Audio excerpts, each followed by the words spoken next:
kita mulai dari kitab Sholatul Tarawih. Silahkan dibuka halaman 60. Jadi ini sampai selesai menjadi bagian beliau, dan pembahasan sebelumnya yang belum selesai itu nanti ini jadwalnya Syekh Toha. Baik, seperti biasa sebelum kita mulai, kita membaca dan membuka surat Al-Fatihah dikhususkan kepada Nabi Muhammad. Al-Fatihah ila hadrati ruhi nabiyyina Muhammadin sallallahu alaihi wasallam wa alihi wa ashabihi wa azwajihi wa dhurriyyatihi wa ahli baitihi al-kiram, thumma ila jami'i abaihi wa ikhwanihi min al-anbiya'i wal mursalin wal awliya'i wash shuhada'i was salihin was sahabati wat tabi'in wal ulama'i al-'amilin wal musannifin al-mukhlisin wa jami'il malaikati al-muqarrabin wal khulafa'ir rasyidin wal a'immatil mujtahidin, thumma ila mu'allifi hadzal kitab الإمام أمير المؤمنين في الحديث الإمام البخاري رحمه الله تعالى، ثم إلى جميع مشايخنا مشايخنا إن الله يتغشاهم بالرحمة والمغفرة ويعيد علينا من بركاتهم وأسرارهم وأنوارهم وعلومهم ونفحاتهم في الدنيا والآخرة. الفاتحة. أعوذ بالله من الشيطان الرجيم. بسم الله الرحمن الرحيم. الحمد لله رب العالمين الرحمن الرحيم مالك يوم الدين إياك نعبد وإياك نستعين اهدنا الصراط المستقيم صراط الذين أنعمت عليهم غير المغضوب عليهم ولا الضالين آمين. Baik, kita akan mulai kajian Sahih Bukhari. Berikutnya kami serahkan kepada Fadilatul Syekh Amr alaihi liyatafaddal mashkura. Assalamualaikum warahmatullahi wabarakatuh. Waalaikumsalam warahmatullahi wabarakatuh. Alhamdulillahi rabbil alamin wa sallallahu wa sallam wa baraka ala sayyidina Muhammadin wa alihi wa sahbihi wa sallam. Bismillahirrahmanirrahim. Beliau membuka muqaddimah pengajian malam ini, pertama dengan menyebut nama Allah, yang kedua memuji kepada Allah, yang ketiga berselawat dan mengucapkan salam kepada baginda Rasulullah. Allahumma akrimna binuril fahm, amin, wa akhrijna min dhulumatil wahm, amin, waftah alayna bima'rifatil ilm, وسهل أخلاقنا بالحلم واجعلنا ممن يستمعون القول فيتبعون أحسنه. Allahumma amin. Beliau juga berdoa dan memohon kepada Allah agar supaya kita dikeluarkan dari kebodohan menuju ilmu pengetahuan. Memohon juga kepada Allah agar Allah memberikan kepada kita futuh, keterbukaan hati yang diberikan sebagaimana Allah berikan kepada hamba-hambanya yang arifin. Dan juga beliau memohon kepada Allah untuk kita semua agar diberikan pemahaman yang benar terhadap agama ini, dan mudah-mudahan kita semua senantiasa dijadikan orang yang mendengarkan setiap nasihat, dan kita senantiasa diberi kekuatan mengikuti nasihat-nasihat yang baik. يقول الإمام الحافظ الإمام البخاري بسم الله الرحمن الرحيم كتاب صلاة التراويح. Al-Imam Al-Bukhari dalam kitabnya ini beliau berkata, Bismillahirrahmanirrahim, kitab salat tarawih, kitab menjelaskan tentang salat tarawih.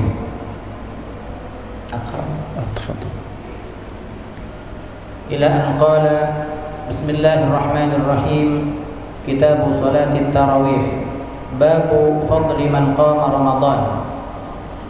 Wa bisanadil muttasil ila al-Imam Al-Bukhari rahimahullahu ta'ala qala haddatsana Yahya bin Bukair qala haddatsana Al-Laits an Uqail an Ibn Shihab qala akhbarani Abu Salamah anna Aba Hurairah radhiyallahu anhu qala sami'tu Rasulullah sallallahu alaihi wasallam yaqul li Ramadan man qamahu imanan wa ihtisaban ghufira lahu ma taqaddama min dhanbihi.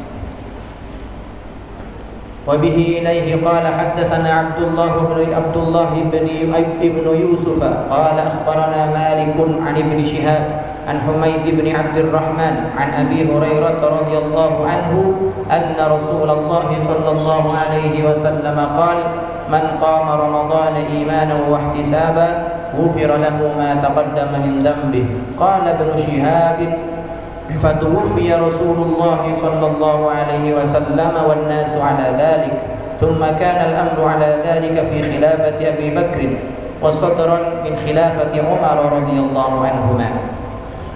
الحمد لله رب العالمين. سمعنا كلام حضرة سيدنا رسول الله صلى الله عليه وآله وسلم. نسأل الله سبحانه وتعالى أن ينزل علينا وأن يفيض علينا من بركاته صلى الله عليه وسلم وأن يمدنا بمدده وأن يجعلنا من أهل محبته صلى الله عليه وسلم وأن يشفعنا فيه صلى الله عليه وآله وسلم. Barusan kita sudah mendengarkan bersama-sama hadis daripada baginda Nabi, sabda-sabdanya yang mulia. Mudah-mudahan dengan kita mendengarkan hadis beliau senantiasa kita dijadikan orang yang mampu mencintainya, dan mudah-mudahan kita semua senantiasa diberikan oleh Allah Subhanahu wa taala kecintaan terhadap Nabi Muhammad melalui hadis-hadisnya. Ma'na طبعا هذا الباب يتكلم عن فضل من قام رمضان، وقيام رمضان له ثواب عظيم وفضل كبير. Hadis ini menjelaskan tentang keutamaan orang yang melakukan qiyam di bulan Ramadan, bahwa orang yang menghidupkan malam-malam bulan Ramadan dengan ibadahnya memiliki pahala yang agung dan keutamaan yang luar biasa. وصلاة التراويح هي من قيام رمضان. Adapun salat tarawih itu merupakan bagian daripada qiyam Ramadan.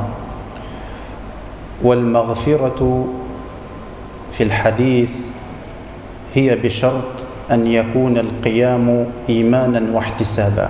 Adapun janji Nabi Muhammad akan ampunan dosa bagi siapapun yang melakukan qiyam di bulan Ramadan dengan syarat qiyamnya itu berdasarkan keimanan dan ketulusan, keikhlasan. فقال صلى الله عليه وسلم من قامه إيمانا واحتسابا. معنى إيمانا أي قام لله سبحانه وتعالى يصلي إيمانا بالله وصدقا بوعده وبفضل قيام رمضان. Dalam artian, dalam hadis disebutkan, barang siapa yang melakukan qiyam di bulan Ramadan imanan, atas dasar keimanan dan mempercayai serta meyakini akan janji-janji Allah bagi siapapun yang melakukan qiyam di bulan Ramadan. واحتسابا أي أنه يصلي ابتغاء وجه الله لا رياء ولا سمعة. Adapun makna ihtisaban itu artinya dia tulus semata-mata hanya ingin mendapatkan pahala dan mendapatkan keridhaan dari Allah Subhanahu wa taala, tidak ada riya di dalamnya. فصلاته لوجه الله سبحانه وتعالى لا لشيء آخر. Maka salatnya orang ini semata-mata karena Allah, bukan karena yang lainnya. والعبد إذا وفقه الله سبحانه وتعالى لصلاة التراويح ووفقه لصيام رمضان ووفقه لأداء الصلوات في جماعة فهذا من فضل الله. Adapun seseorang yang diberi kekuatan oleh Allah untuk bisa menghidupkan malam bulan Ramadan dengan ibadahnya dan bisa berpuasa di siang harinya dan diberi kekuatan untuk bisa melaksanakan sholat berjamaah dalam 5 waktunya, ketahuilah bahwa itu adalah pemberian yang luar biasa dari Allah Subhanahu wa taala. فالذي تفضل عليك وقواك وأمدك هو الله سبحانه وتعالى بحوله وقوته. Maka yang memberikan kekuatan kepada kita, yang memberikan kemuliaan dengan ibadah itu kepada kita, Dia adalah Allah Subhanahu wa taala dengan kekuatan yang dititipkan kepada kita semua. فتفرح لأنه أعانك عليها.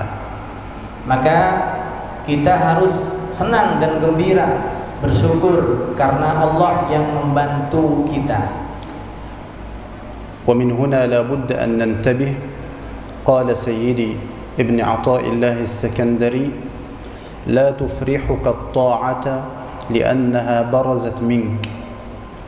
Bagaimana dari sini kita teringat kepada salah satu nasihat dari Ibnu Athaillah As-Sakandari. Beliau mengatakan, jangan kamu berbangga dengan ketaatan yang kamu lakukan, karena itu bukan kekuatan yang kamu miliki. وافرح بها لأنها برزت من الله إليك. Dan bahagialah kamu karena itu datang dari Allah Subhanahu wa taala.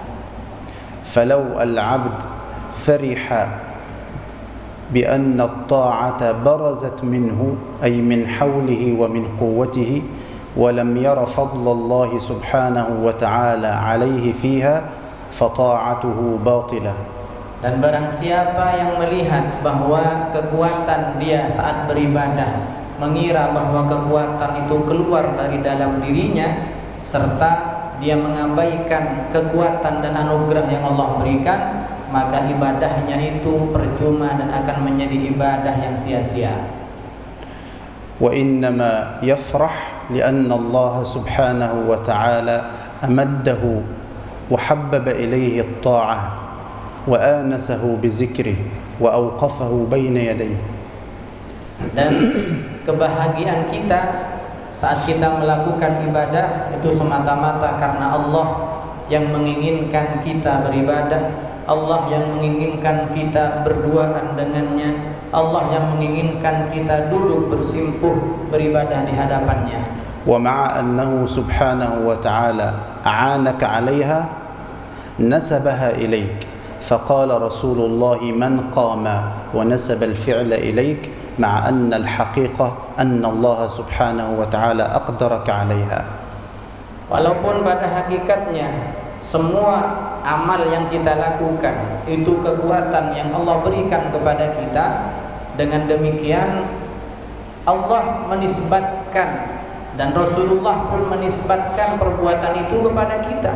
Maka Nabi berkata, barang siapa yang melakukan qiyam di malam Ramadan dinisbatkan kepada pelakunya, tapi hakikatnya itu adalah perbuatan yang diberikan oleh Allah Subhanahu wa taala. وهذا يوضح ويبين معنى قول لا حول ولا قوة إلا بالله العلي العظيم. Dan ini semakin memperjelas makna dari kalimat la haula wala quwata illa billahil aliyil azim. Tidak ada daya dan tidak ada kekuatan yang kita miliki kecuali kekuatan yang diberikan oleh Allah Subhanahu wa taala. يقول صلى الله عليه وسلم: غفر له ما تقدم من ذنبه. والمعنى كما قال الإمام النووي عليه رحمة الله: المقصود بالمغفرة هنا مغفرة الصغائر لا الكبائر. Adapun sabda Nabi di akhir hadisnya, barang siapa yang melakukan qiyam di bulan Ramadan dengan dasar keimanan dan keikhlasan, maka diampuni dosa-dosanya yang sudah lewat. Imam An-Nawawi rahmatullah alaih, beliau mengomentari hadis ini bahwa yang dimaksud dengan ampunan dosa adalah khusus dosa-dosa kecil, bukan dosa-dosa besar. نريد أن نعرف ما معنى الصغائر وما معنى الكبائر.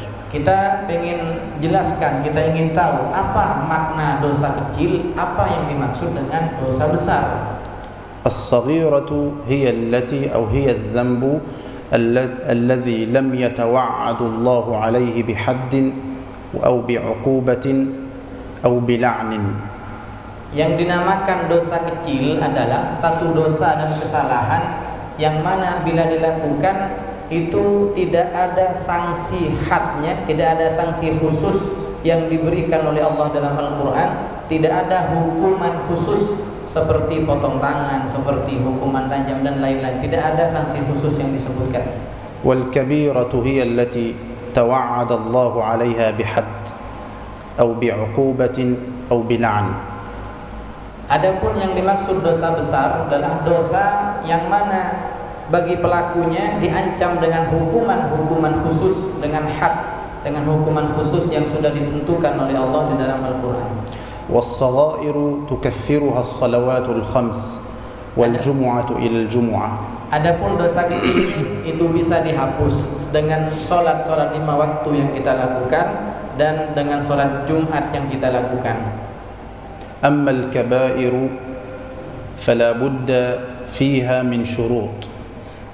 Adapun dosa besar tidak bisa diampuni kecuali orang yang bertaubat sudah memenuhi persyaratan. أولا الندم على فعل الذنب، وثانيا الإقلاع عن المعصية، وثالثا العزم على عدم العود. هذا إذا كان بين العبد وبين ربه.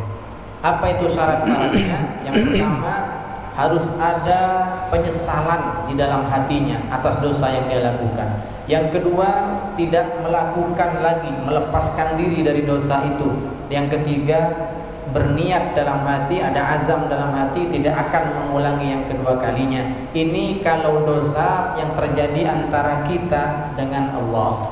أما إذا كانت الكبيرة بين العبد وبين الناس فلا بد من رد الحقوق إلى أصحابها. Adapun kalau dosa itu berkaitan dengan sesama manusia, maka cara bertaubatnya harus mengembalikan hak-haknya orang lain yang sudah dizalimi itu.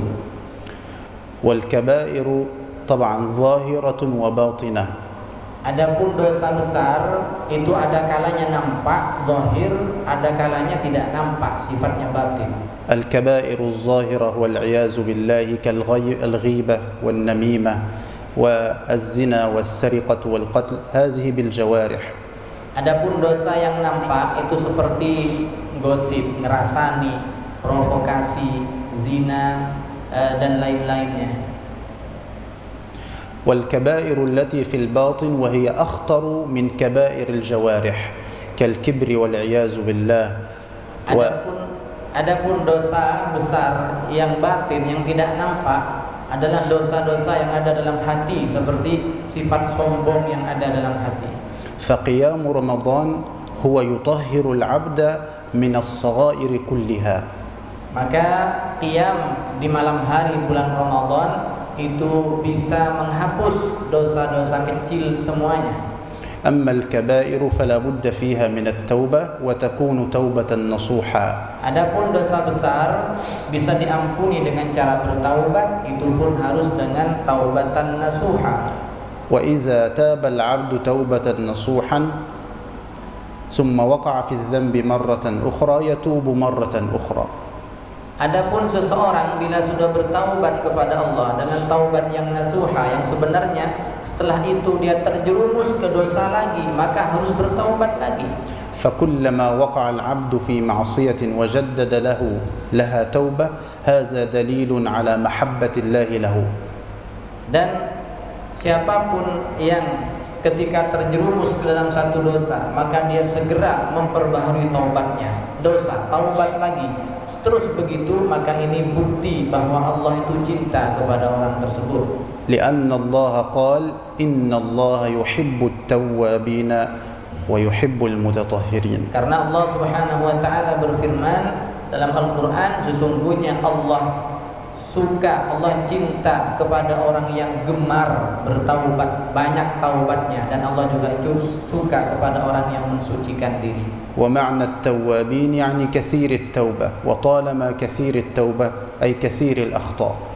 Yang dimaksud dengan at-tawwabin, gemar bertaubat, adalah orang yang banyak taubatnya. Artinya kalau banyak taubatnya berarti juga banyak salahnya. نعم. إذن من قام رمضان إيمانا واحتسابا غفر له ما تقدم من ذنبه أي محى الله عنه كل سيئة كان قد عملها.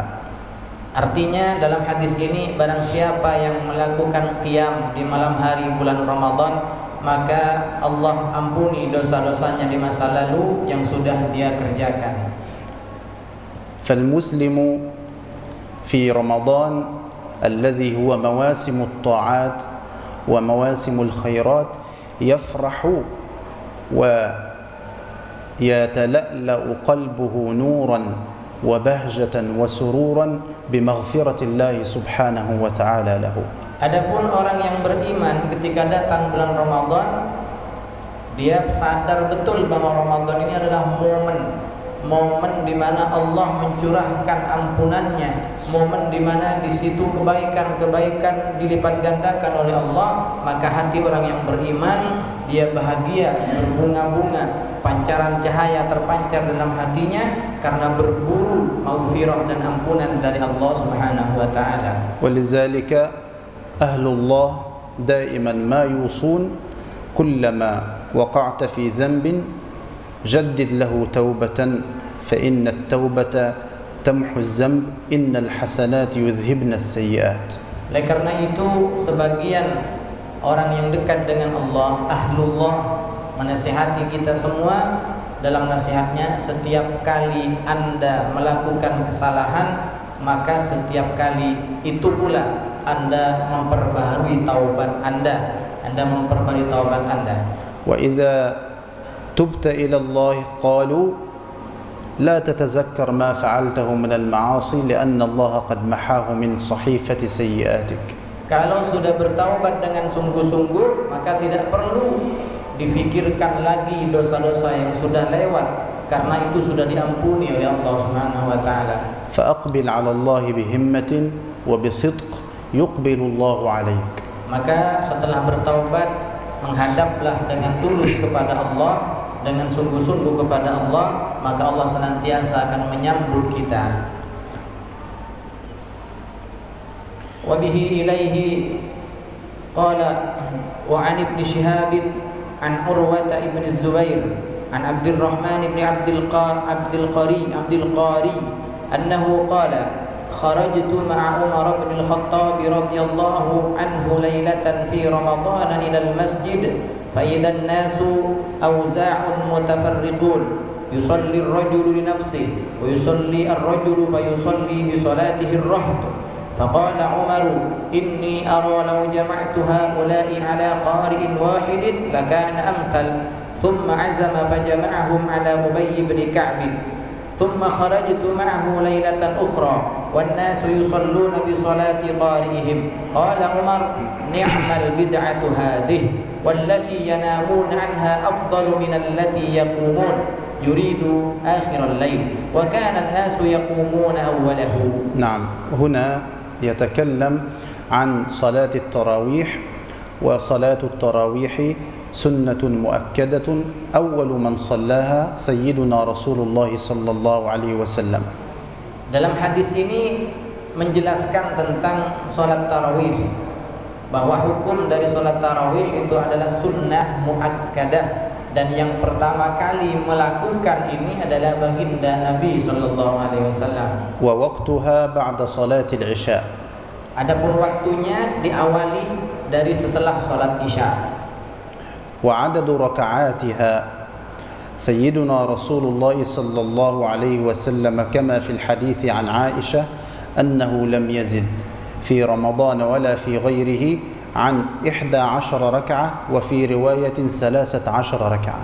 Adapun jumlah dan bilangan rakaatnya, Rasulullah ketika melakukan waktu itu sebagaimana hadis diriwayatkan oleh Siti Aisyah radhiyallahu anha, bahwa Nabi tidak menambah bilangan rakaat di bulan Ramadan atau di luar Ramadan daripada 11 rakaat, dan dalam satu riwayat 13 rakaat. لكن جاء الصحابة بعده رضي الله عنهم زادوها إلى 20 ركعة. Adapun sahabat setelah itu, di masa mereka para sahabat, mereka melakukan salat tarawih ini sebanyak 20 rakaat.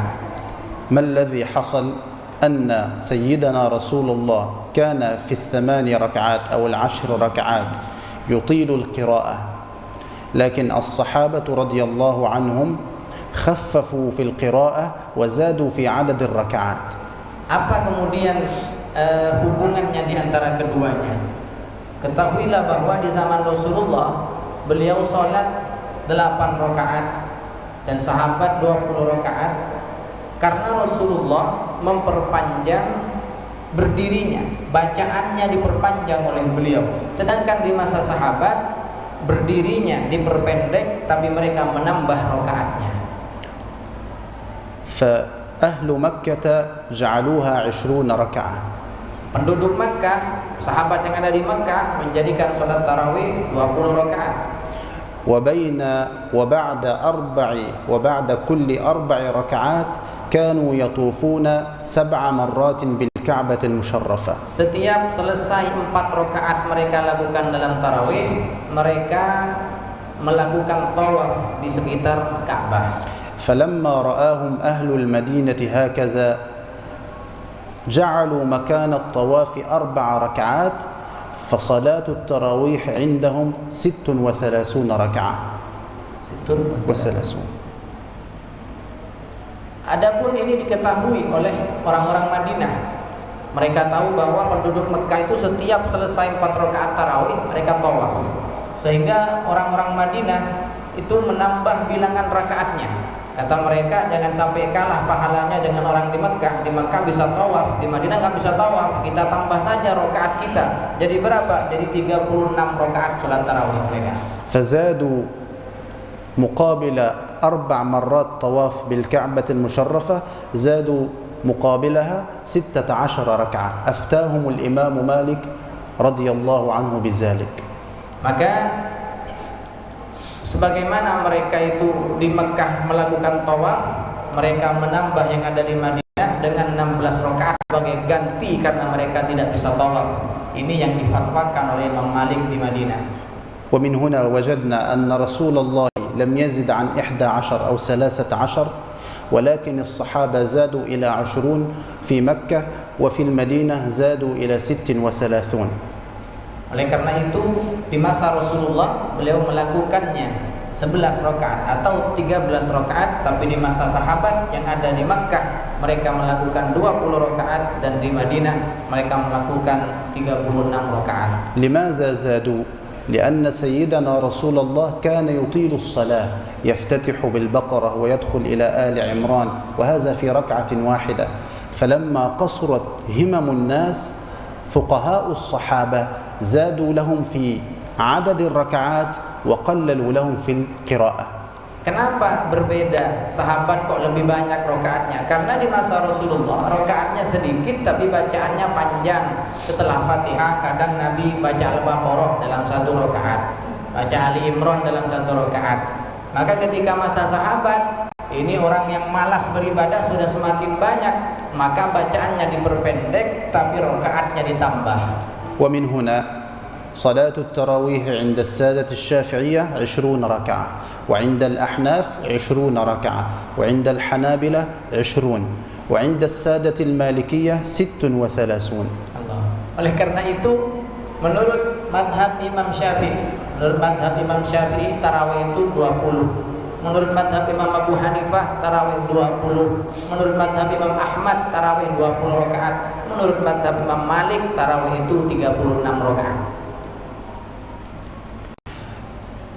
فبهذا علمنا أن إجماع الصحابة رضي الله عنهم على 20، لأن عمر صلى بالناس 20، جعل أبي بن كعب للرجال فصلى بهم 20 ركعة، فال20 هذه إجماع من الصحابة رضي الله عنهم. Yang terjadi konsensus ijma' kesepakatan di zaman para sahabat itu 20. Karena Sayyidina Umar membuatnya 20 dan sahabat semua setuju dengan 20 rakaat. وكان سيدنا رسول الله يصليها منفردا.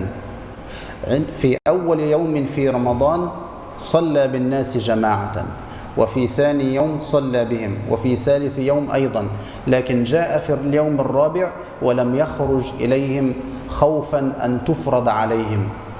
Awalnya Rasulullah melakukan ini sendirian, tapi kemudian beliau melakukan sholat berjamaah. Di malam pertama berjamaah ada beberapa yang ikut. Di malam kedua sholat berjamaah semakin banyak. Malam ketiga sholat berjamaah semakin banyak, bahkan dikatakan hampir penuh masjid. Malam keempat yang harusnya berjamaah Nabi enggak keluar.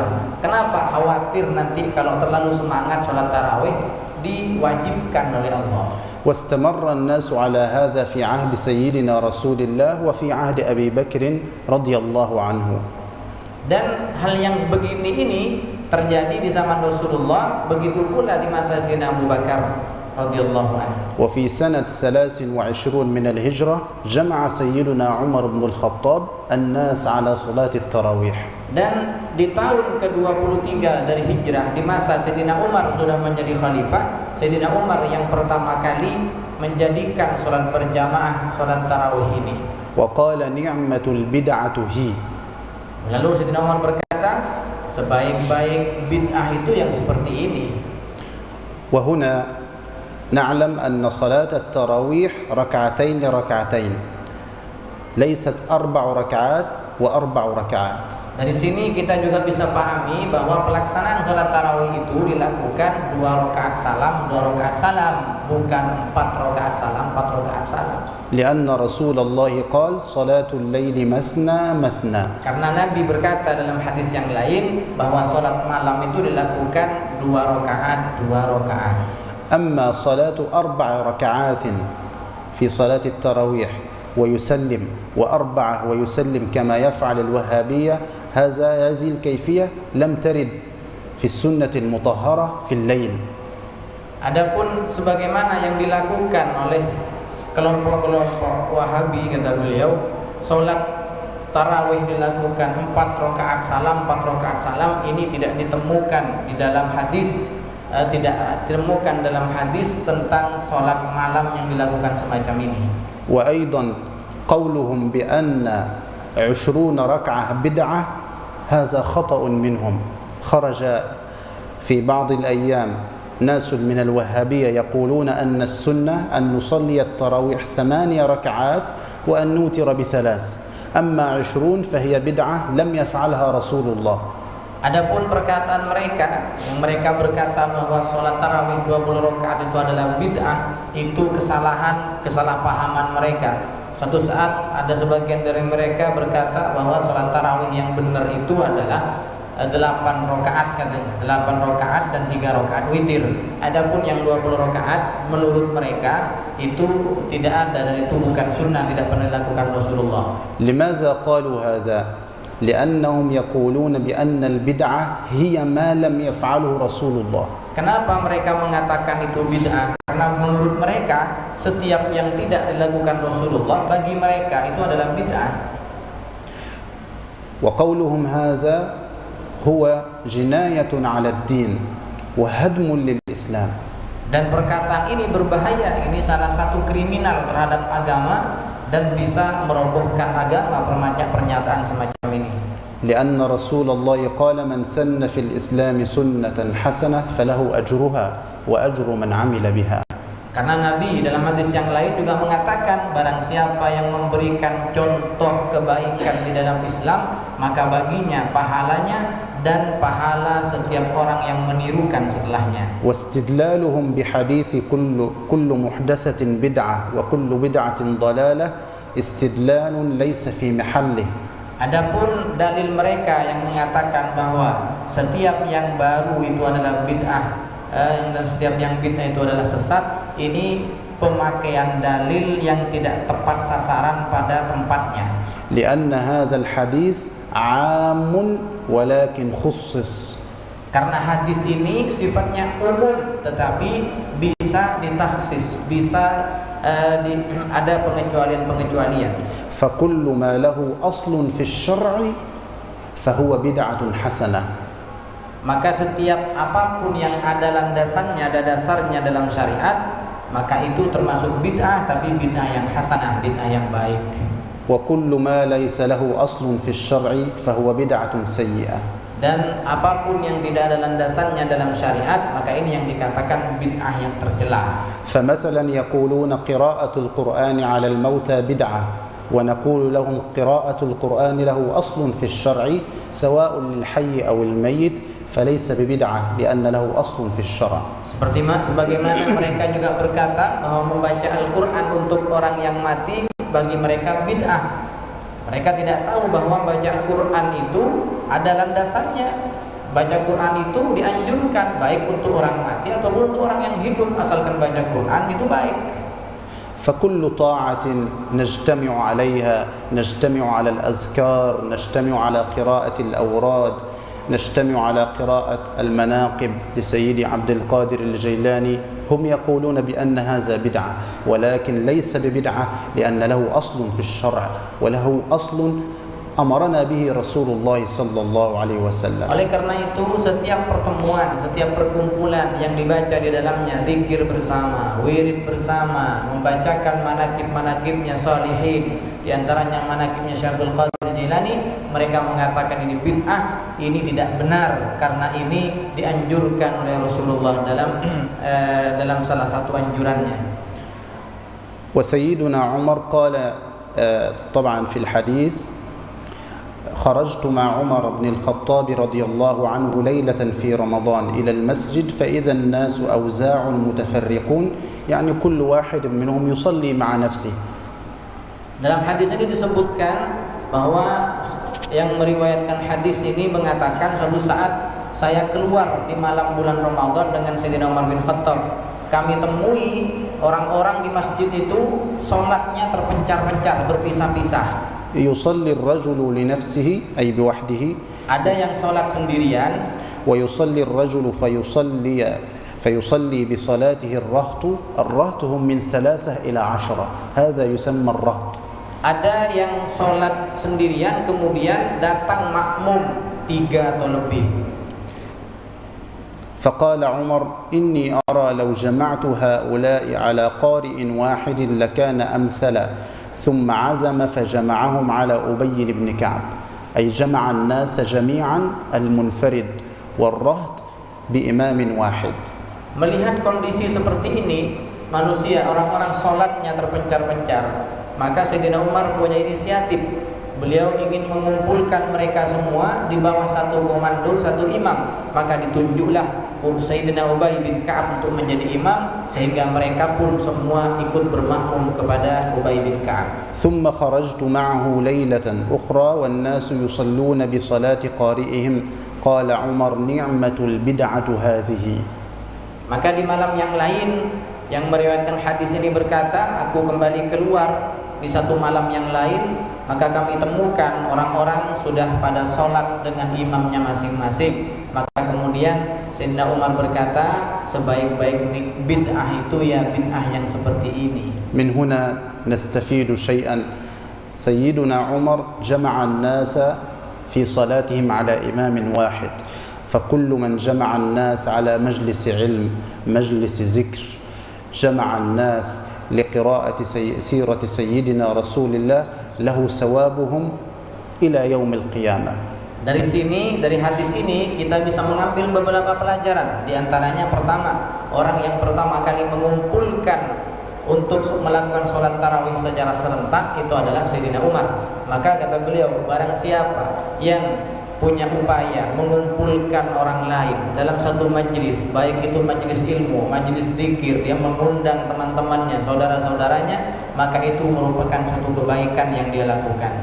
Nah, قال والتي ينامون عنها أفضل من التي يقومون يريد آخر الليل، يعني كانوا يصلون صلاة التراويح في أول الليل، وكثير من الناس ينام عن صلاة التهجد التي قبل صلاة الفجر في وقت السحر، فقال التي ينامون عنها أفضل من هذه إذا قاموا. Dan kemudian dikatakan dalam hadis ini, barang siapa yang tidur dari qiyamul lail, maka bagi mereka itu lebih utama daripada orang yang melakukan qiyamul lail. Artinya mereka itu di sholat tarawih dilakukan di awal malam, kemudian di sholat tahajudnya dilakukan sebelum subuh. Maka barang siapa yang tidur saat sholat tahajud, tidak sholat tahajud, maka ini tidak baik baginya. إن شاء الله نريد أن نجمع بين التراويح وبين التهجد، لأن التهجد في وقت السحر له فضل كبير. Maka kita ingin sebetulnya mengumpulkan antara salat tarawih dengan salat tahajud, karena salat tahajud ini memiliki keistimewaan, kemuliaan yang besar.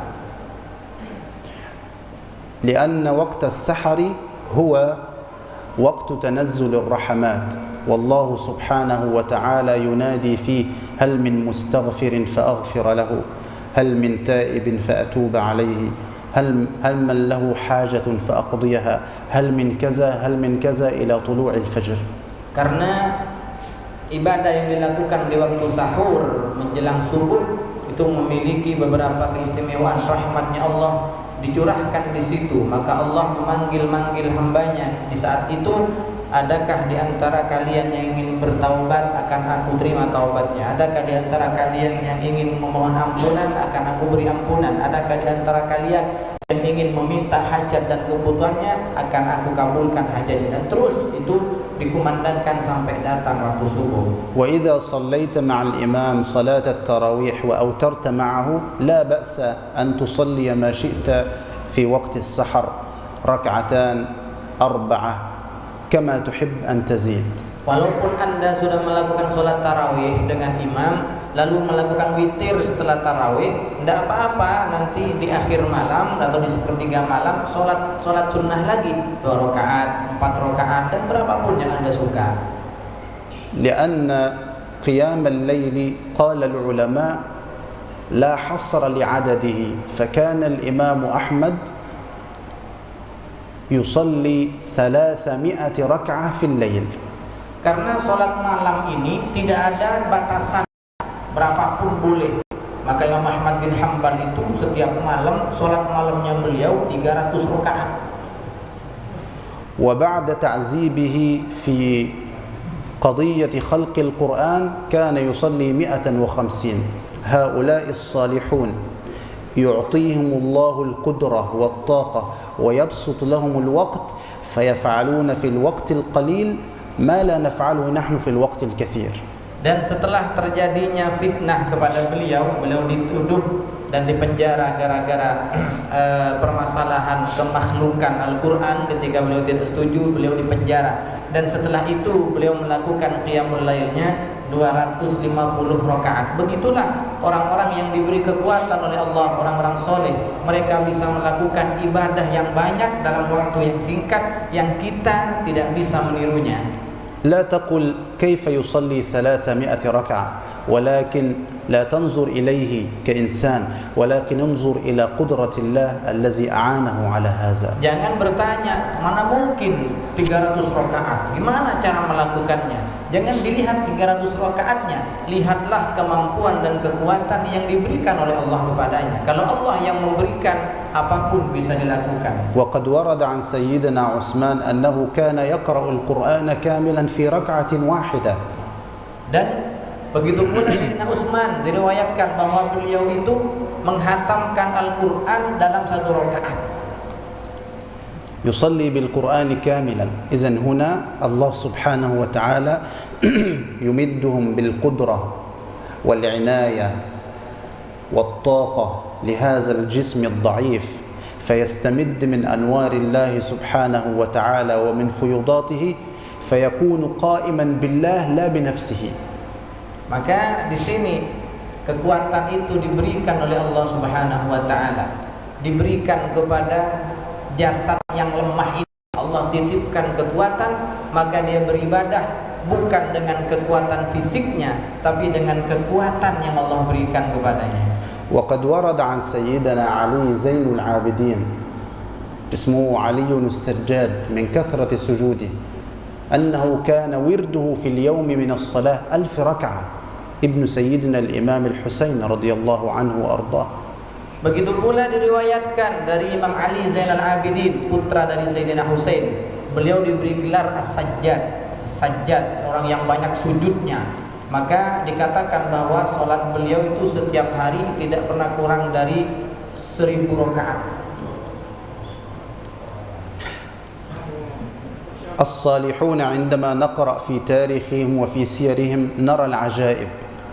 Kalau kita membaca biografi orang-orang soleh, kita temukan keajaiban-keajaiban semacam itu. ومن أحبهم وتشبه بهم أدخله الله معهم وجعله فيهم.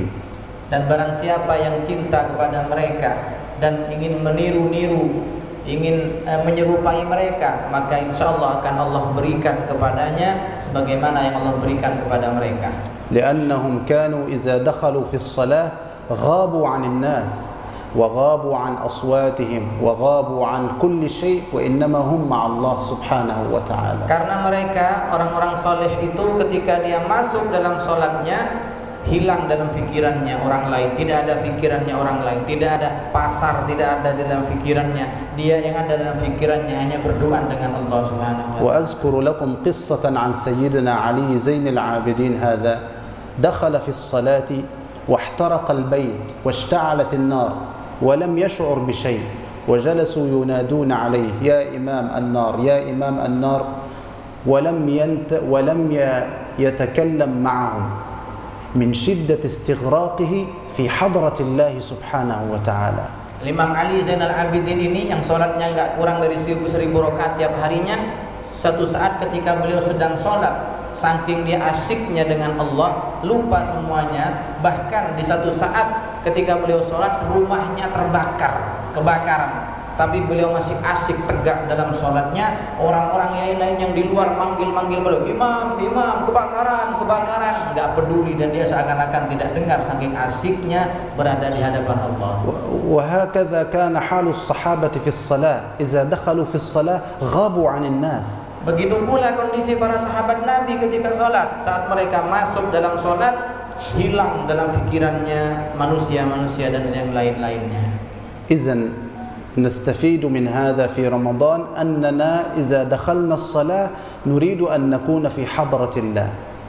Dan pelajaran yang bisa kita ambil dari ini, mari kita berusaha saat kita masuk dalam sholat kita ingin yang ada di hadapan kita hanyalah Allah. متدبرا للقرآن مستشعرا أنه واقف بين يديه سبحانه وتعالى يراه مطلع عليه يستمع إليه كل هذه الأشياء تكون بها في حضرة الله سبحانه وتعالى. Saat Anda baca Al-Quran dalam salat Anda, rasakanlah bahwa Anda sedang berdialog dengan Allah, Anda sedang berbicara dengan Allah. Allah pun mendengarkan bacaan Anda berada di hadapan Allah. Hadirkan rasa ini di dalam setiap salat kita. وليس المقصود من الصلاة أن تقول صليت 20 ركعة صليت 50. لا، المقصود الخشوع. وإذا خشعت في الصلاة أمدك الله بالعطاء من عنده. Yang dimaksud dengan solat yang sebenarnya itu adalah ketika solat itu mampu dibuat khusyuk, bukan bangga dengan bilangannya. Saya sudah solat 20 rakaat, saya sudah solat 30 rakaat, bukan itu. Tapi solat yang bisa kita lakukan dengan khusyuk, itu yang dimaksud dengan solat yang sebenarnya. Insyaallah min hadhihi al-laila ندرب أنفسنا على الحضور في الصلاة والخشوع فيها. Insyaallah dari malam ini insyaallah kita akan latihan saat kita sholat, kita melatih diri kita khusyuk di hadapan Allah seakan-akan kita sedang berduaan dengan Allah. وبه إليه قال حدثنا إسماعيل قال حدثني مالك عن ابن شهاب عن عروة بن الزبير عن عائشة رضي الله عنها زوج النبي صلى الله عليه وسلم أن رسول الله صلى الله عليه وسلم صلى وذلك في رمضان. وبه إليه قال حدثني يحيى بن بكير قال حدثنا الليث عن عقيل عن ابن شهاب قال أخبرني عروة أن عائشة رضي الله عنها أخبرته أن رسول الله صلى الله عليه وسلم خرج ليلة من جوف الليل فصلى في المسجد وصلى رجال بصلاته فأصبح الناس فتحدثوا فاجتمع أكثر منهم فصلوا معه فأصبح الناس فتحدثوا فكثر أهل المسجد من الليلة الثالثة فخرج رسول الله صلى الله عليه وسلم فصلي بصلاته فلما كانت الليلة الرابعة عجز المسجد عن أهله حتى خرج لصلاة الصبح فلما قضى الفجر أقبل على الناس فتشهد ثم قال أما بعد فإنه لم يخف علي مكانكم ولكني خشيت أن تفرض عليكم فتعجزوا عنها فتوفي رسول الله صلى الله عليه وسلم والأمر على ذلك. وبه إليه قال حدثنا إسماعيل قال حدثني مالك عن سعيد الأقبري عن أبي سلمة ابن عبد الرحمن أنه سأل عائشة رضي الله عنها كيف كانت صلاة رسول الله صلى الله عليه وسلم في رمضان فقالت ما كان يزيد في رمضان ولا في غيره على 11 ركعة يصلي 4 فلا تسأل عن حسنهن وطولهن ثم يصلي 4 فلا تسأل عن حسنهن وطولهن ثم يصلي 3 فقلت يا رسول الله أتنام قبل أن توتر قال يا عائشة إن عيني تنامان ولا ينام قلبي صلى الله عليه وآله وصحبه وسلم. طبعا هذا الحديث يبين كما قلنا أن سيدنا رسول الله صلى بالناس التراويح في أول ليلة وفي ثاني ليلة وفي ثالث ليلة لكن في الليلة الرابعة لم يخرج إليهم خوفا من أن تفرض عليهم. Hadis ini menjelaskan sebagaimana yang sudah kita tadi singgung di awal bahwa menjelaskan tentang sholat tarawihnya Rasulullah. Malam pertama beliau sholat tarawih, malam kedua juga sama, malam ketiga sama, pada malam keempat beliau tidak keluar untuk melaksanakan secara berjamaah. قال فلما كانت الليلة الرابعة عجز المسجد عن أهله. عجز المسجد يعني امتلأ بالناس حتى لم يوجد فيه مكان. Disebutkan dalam hadis ini ketika malam keempat masjid penuh, masjid Rasulullah itu penuh. حتى خرج رسول الله لصلاة الصبح ووجدهم منتظرين له صلى الله عليه وسلم. Sampai-sampai Rasulullah tidak keluar di malam itu, baru keluar setelah subuh tiba, dan mereka para sahabat masih nunggu Rasulullah sampai subuh itu ليصلي بهم untuk melaksanakan sholat. فلما قضى صلى الله عليه وسلم الفجر على الناس فتشهد يعني نطق الشهادتين. Maka setelah selesai sholat subuh dengan para sahabatnya, setelah itu Rasulullah menghadap kepada sahabatnya lalu membaca tasyahud. فقال أما بعد فإنه لم يخف علي مكانكم يعني أعلم أنكم تنتظرونني. Maka setelah itu Nabi mengatakan amma ba'du, setelah itu beliau berkata sesungguhnya saya mengetahui apa yang telah kalian lakukan. Saya tahu yang telah kalian lakukan bahwa kalian menunggu saya. ولكن خشيت أن تفرض عليكم أي تكونوا فريضة لو صليت بكم في كل ليلة من رمضان. Tetapi ada khawatir dalam diri saya kalau kalian sholat ini berjamaah terus setiap malam, khawatir nanti diwajibkan sholat ini. فتعجزوا عنها يعني لا تستطيعون أن تقومون بها. Maka kalau sudah diwajibkan, khawatir kalian tidak mampu melaksanakannya. وهذا من شفقته صلى الله عليه وسلم على أمته. Dan ini merupakan belas kasihan Rasulullah kepada umatnya. في الحديث الذي بعده قالت عائشة رضي الله عنها ما كان يزيد في رمضان ولا في غيره على 11 ركعة يعني 8 ركعات ركعتين ركعتين ركعتين ثم يوتر بثلاث. Hadis berikutnya ketika Siti Aisyah ditanyakan tentang sholat malamnya Rasulullah di bulan Ramadan, beliau mengatakan di bulan Ramadan beliau dan juga di luar bulan Ramadan beliau tidak pernah menambah, tidak pernah lebih daripada 11 rakaat. Artinya kata beliau 2 rakaat, kemudian yang 3 rakaat witir. قالت يصلي 4 يعني ركعتين ركعتين لأن هذا الحديث يفسر حديث آخر صلاة الليل مثنى مثنى.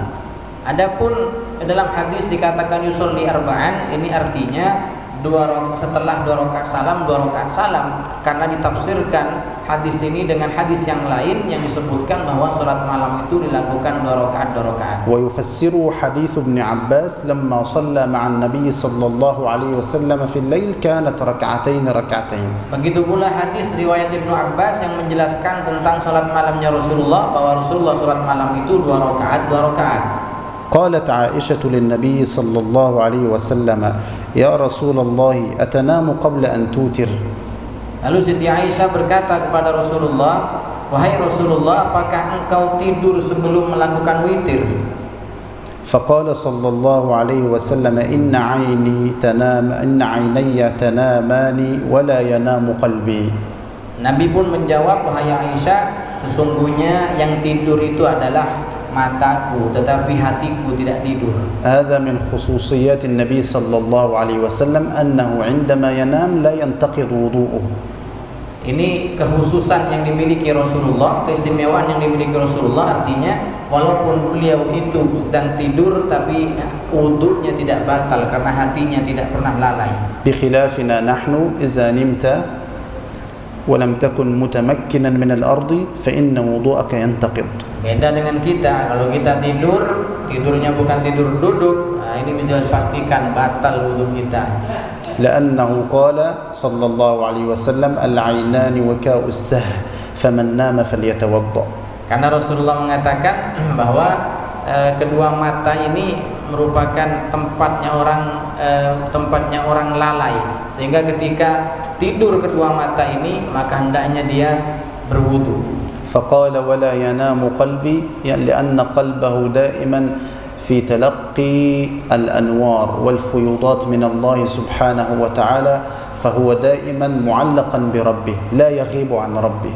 Beliau mengatakan hatiku tidak pernah tidur, ini artinya dalam setiap saat Rasulullah itu selalu mendapatkan pancaran dan curahan cahaya dari Allah Subhanahu wa taala, selalu connect dengan Allah Subhanahu wa taala. صلى الله عليه وآله وصحبه وسلم.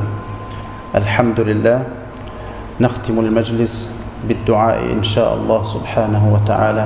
نسأل الله سبحانه وتعالى أن ينفعنا بما علمنا وأن يعلمنا ما ينفعنا وأن يكرمنا بالعلم النافع والعمل الخالص وأن ييسر لنا أمورنا وأن يفرج همومنا وأن يقضي ديوننا وأن يصلح أحوالنا وأن يجعلنا من أهل العلم ومن طلاب العلم وأن يكرمنا بحضور مجالس العلماء والجلوس بين أيديهم والتعلم من علمهم والتخلق بأخلاقهم والتأدب بآدابهم وأن يجعلنا ممن يشفع فيهم سيدنا رسول الله صلى الله عليه وآله وصحبه وسلم وأن يكون مقبلا علينا وليس غاضبا علينا صلى الله عليه وآله وصحبه وسلم والحمد لله رب العالمين. Mari kita tutup dengan doa khatmil majlis. Bismillahirrahmanirrahim. Rabbana anfa'na bima 'allamtana, Rabbi 'allimna alladhi yanfa'una, Rabbi faqihna wa faqih ahlana wa qarabatin lana fi dinina ma ahli al-qutri unsa wa dhakar, Rabbi waffiqna wa waffiqhum lima tartadi qawlan wa fi'lan karama, warzuqil kulla halalan daima وأخل أتقياء علما نحظى بالخير ونكفى كل شر ربنا أصلح لنا كل الشرور وأقر بالرضا منك العيون واقض عنا ربنا كل الديون قبل أن تأتينا رسل المنون واغفر واستر أنت أكرم من ستر وصلاة الله تغشى المصطفى من إلى الحق دعانا والوفاء بكتاب فيه للناس شفاء وعلى الآل الكرام الشرفاء وعلى الصحب مصابيح الغرر اللهم اهدنا بهداك واجعلنا ممن يسارع في رضاك ولا تولنا وليا سواك ولا تجعلنا ممن خالف أمرك وعصاك وحسبنا الله ونعم الوكيل ولا حول ولا قوة إلا بالله العلي العظيم وصلى الله على سيدنا محمد وعلى آله وصحبه وسلم والحمد لله رب العالمين يا رب ربنا اعترفنا بأننا اقترفنا وأننا أسرفنا على لظى أشرفنا فتب علينا توبة تغسل لكل حوبة واستر لنا الأورات وآمن الروعات واغفر لوالدينا ربي ومولودينا والآل والإخوان وسائر الخلان وكل ذي محبة أو جيرة أو صحبة